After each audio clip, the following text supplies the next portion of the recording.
अस्सलाम वालेकुम my YouTube family. उम्मीद करती हूँ कि आप लोग भी यहाँ पे बिल्कुल ठीक होंगे। अल्लाह ताला के फजल करम से मैं भी यहाँ पे बिल्कुल ठीक हूँ। तो आज छोटी सी मैं वीडियो लाई हूँ, आप लोगों को बहुत अच्छी लगेगी। तो चलते हैं अपनी वीडियो की तरफ। और टॉपिक है the psychology of manipulation that 94% of people learn to late.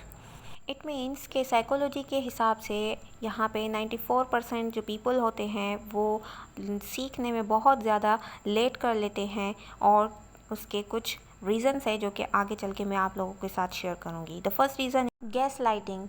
They insist an accident didn't happen when it did and claim they did or said something when they didn't। जब भी हम कुछ सीखते हैं तो हमें ये पहले से ही अंदेशे नहीं लगाने चाहिए कि हमने कुछ कहा या हमने कुछ क्लेम किया या कुछ कहने वाले थे या कुछ।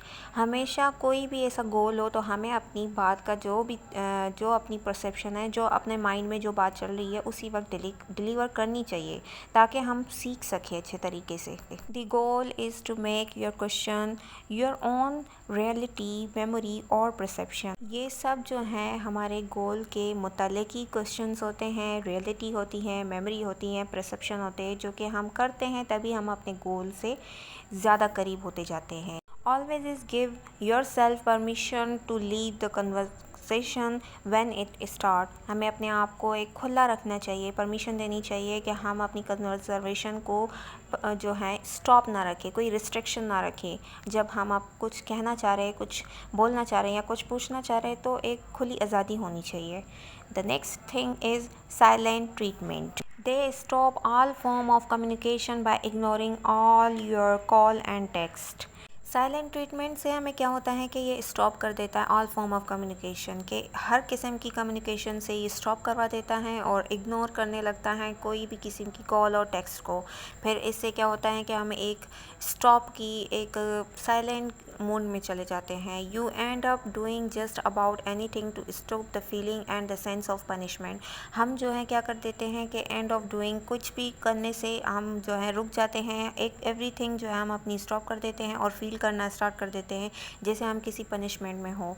उसके बाद है कि subtly find alternatives and never beg for attention and this only increase the behaviour. कि हम क्या करते हैं, इसका अल्टरनेटिव ये निकालते हैं कि हम किसी से बैक क्यों करें, किसी के अटेंशन के लिए हम किसी से भीख क्यों मांगे। इसकी वजह से ये हमारे बिहेवियर के अंदर आ जाती हैं और इनक्रेज करती है इस बिहेवियर को। Number 3 is giving ultimatums. कि हम अल्टीमेटम्स को ढूंढते हैं और ultimatums like if you don't accept this it's over and distressing because they generated anxiety.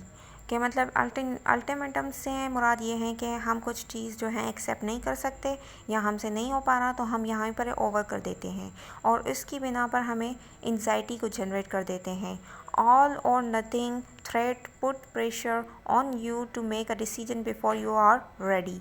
मतलब कि हम इस चीज़ को इतना हावी कर देते हैं अपने ऊपर और इसका प्रेशर हम एक डिसीजन ले लेते हैं कि हम जो है इसको गिव अप करते हैं, हमसे ये नहीं हो पा रहा। Always ask for time to think or else reject right away. मतलब हमें एक किस्म का टाइम लेना चाहिए और टाइम लेके एक सही डिसीजन लेना चाहिए। टाइम से पहले ही हम छोड़ नहीं देना, हमें एक किस्म का टाइम लेना चाहिए कि वेदर हमसे हो पा रहा है या नहीं, और हमें करेक्ट डिसीजन लेना चाहिए at the right time. Number 4 is the negative humour. Manipulators में क्रिटिकल और hurtful comment on brush them off as jokes. कि हमें मैनिपुलेट में जो हमारे हेटर्स होते हैं या जो हमारे बेंचर्स होते हैं वो क्रिटिकल कंडीशन कर देते हैं और हार्टफुल कमेंट्स पास करते हैं जो कि हमारे लिए जोक्स बन जाते हैं जब हम किसी ऐसी सिचुएशन में आते हैं या हम सोचने लगते हैं। By demanding you they impose psychological superiority over you. और हम ये जो है इसको साइकोलॉजिकल सुपीरियरिटी के तौर पर हम अपने आप पर हावी कर देते हैं। Ignore the negativity, stay calm and keep a positive attitude. हम इस चीज़ की नेगेटिविटी को दूर रखना चाहिए हमें अपने आप से, और स्टे क्लैम रहना चाहिए, कम डाउन रहना चाहिए और हमेशा पॉजिटिव सोच रखनी चाहिए और अपना पॉजिटिव एटीट्यूड रखना चाहिए ताकि उनका मुंह खुद ही बंद हो जाए और हम कुछ सीख सकें।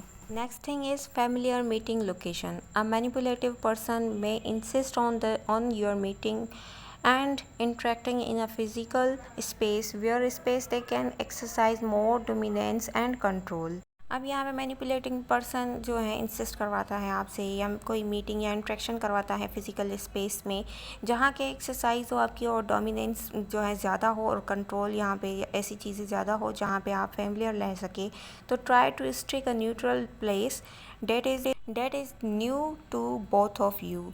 कोई नई जगह हो, नए पर्सन हो और इस चीज़ को आप थोड़ा स्ट्रिक्टली बिहेव करें और न्यूट्रल प्लेस रखें। Now number 7 is letting you speak. Letting you speak, a manipulator will ask generally and probing questions to stimulate a baseline.